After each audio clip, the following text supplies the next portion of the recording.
ढसा रतात मीडियाच्या माध्यमातून.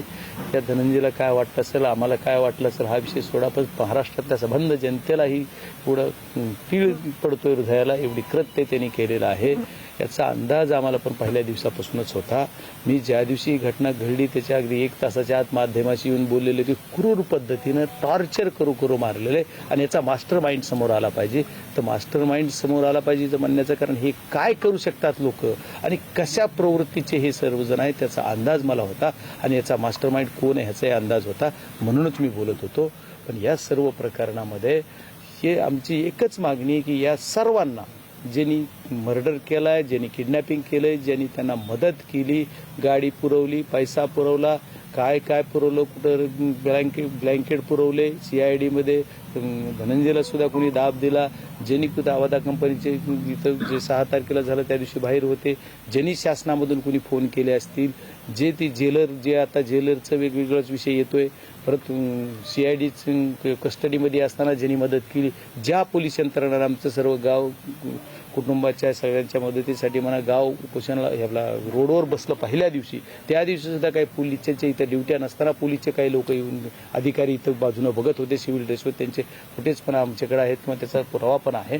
तर हे लोक इथं का आले होते यांच्यावर सुद्धा त्यांना सहारूपी केलं पाहिजे, त्यांना सुद्धा केलं पाहिजे. हा विषय खूप मोठा आहे, एवढ्यावर नाही. त्याच्यामुळे आम्हाला कोणाचा राजीनामा ही आमची मागणीही नाही ना आम्हाला त्याचे देणं घेणंही नाही, त्याच्यावर विषय नाही. आमचा विषय एकच आहे, ह्याच्यात जर हे दोषी असले तर यांना फाशी, आणि ज्या पद्धतीनं संतोष अण्णाला मारलंय ना त्याच पद्धतीने ह्यांना फाशी झाली पाहिजे ही आमची मागणी. त्याच्यासाठी आम्ही लढत राहणार. कुटुंब असेल, गाव असेल. 2.5 महिन्याच्या काळामध्ये मंत्रिपदावर असताना या तपासामध्ये काही अडथळे आणलेत असं तुम्हाला वाटतं का? आणि हे बघा, जो माणूस एखाद्या पदावर असतो आणि त्यावेळेस ज्यावेळेस या पदावर असणाऱ्या माणसाचा एखादा सहकारी अडकतो त्यावेळेस डायरेक्ट इनडायरेक्ट तपास यंत्रणेवर दबाव असतो म्हणजे असतो. मला याच्यावर राजकीय कधी मी बोललो नाही, आम्हाला याच्यात राजकारण करायचंही नाही. आमचा एकच उद्देश आहे की आमच्या संतोष अण्णा देशमुखचा जो मर्डर झाला त्याच्या सर्व मारेकऱ्यांना फाशी झाली पाहिजे. ज्यांनी ह्याच्यात कट कारस्थानात होते, ज्यांनी कट रचला किंवा ज्यांनी काय केलं त्या सर्वांना या गुन्ह्यामध्ये अटक झाली पाहिजे, शिक्षा झाली पाहिजे, हीच मागणी आमची आहे. राजीनाम्यानंतर आता जरांगे पाटील असं म्हणाले की या खुन्यामध्ये सुद्धा धनंजय मुंडेचा समावेश केला पाहिजे, गुन्हा दाखल झाला पाहिजे, तशा पद्धतीने तपास झाला पाहिजे.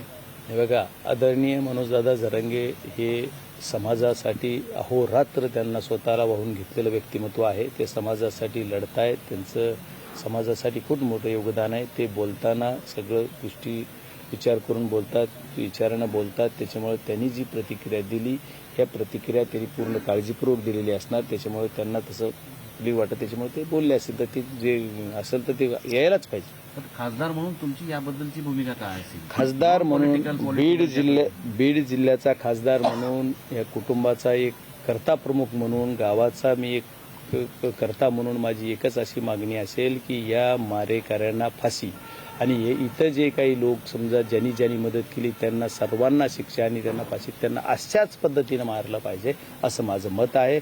आणि राजीनामा घेतला, मंजूर केला, हे जे तुम्ही आज बोलतोय ना, आपण कुणी म्हणतंय नैतिकतेनं मी दिला, कुणी म्हणतंय मी स्वीकारला. माझी एकच विनंती आपल्या सर्व माध्यमांनी सुद्धा 3 महिने झालं तुम्ही आमच्यासोबत लढा देत आहे, तुमचे सर्वांचे पण आभार मारायचे. हे फोटो कधी आले हो पोलीसकडे?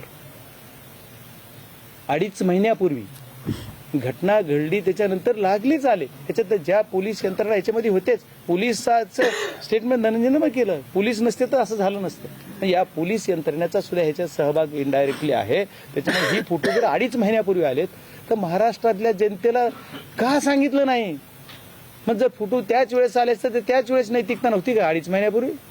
मुख्यमंत्र्याला तर माहीत असणार, गृहमंत्री आहेत, मुख्यमंत्री महोदय गृहमंत्री त्यांच्याकडे हे फोटो त्या खात्याला माहीत असणार, सगळ्यांना माहीत असणार हे सगळे फोटो होते. तर हे फोटो त्याच वेळेस डिक्लेअर केले. नैतिकता होती तर 2.5 महिन्यापूर्वी का दाखवत नाही?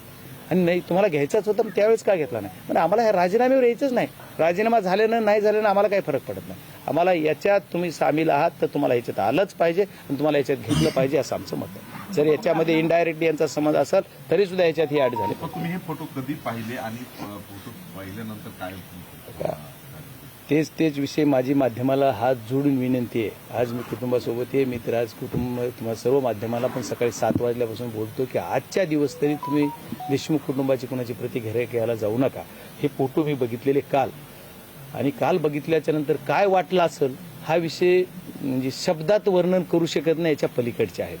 की मी त्या फोटोच्या नंतर मला बाईट घेण्यासाठी सर्वजण फोन करत होते, पण मला बोलताच येत नव्हतं. पण मी गाडीत होतो, गाडीत मला फोटो दाखवले माझ्या पीएने की असे फोटो आलेत म्हणून. त्याच्यानंतर मी एक 25-30 मिनिटाचा प्रवास होता, त्याच्यात मी गाव येत होतं पुढचं, ते मी थांबवून गाडी बोलत होतो, पण बोलता येत नव्हतं. काय करावं कळत नव्हतं की असं करू शकतात. पण ह्याचा अंदाज पण होता, त्याच्यामुळे थोडं मनाची मानसिकता झाली. याने अशा पद्धतीनं कृती केला असावा याचा अंदाज मला पहिल्या दिवसापासून होता. म्हणूनच मी म्हणत होतो की यांनी क्रूर पद्धतीनं हत्या केलेली आहे, टॉर्चर करू मारलेलं आहे.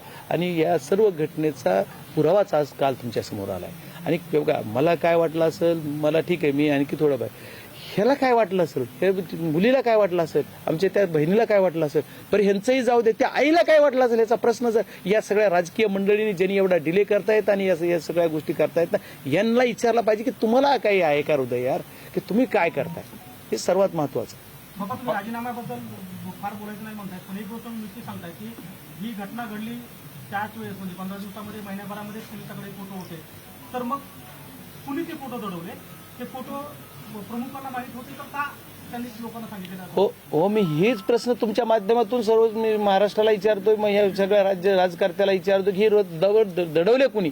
तर पोलीस यंत्रणेतल्या माणसांनीच दडवले, जी तपासात आहेत त्यांनी. का नाही उघडे केले? जर ही होतं तर 2.5 महिन्यामध्ये एक प्रेस घेतली नाही. आज आम्ही पोलीस यंत्रणेनं वारंवार पहिल्या दिवसापासून बोलतोय की या पोलीस डिपार्टमेंटले माणसं याच्यामध्ये सामील आहेत, या कटात सुद्धा सामील आहेत. 2 पोलीसचे अधिकारी केज पोलिसांचे सुद्धा याच्यात आहेत म्हणून वारंवार म्हणतो. आणि तशी वेगळी कंप्लेंट द्या म्हणून एसपीने सांगितलं म्हणून कुटुंबाच्या सहीनं तशी कंप्लेंट पण 28 तारखेला आपण दिलेली आहे.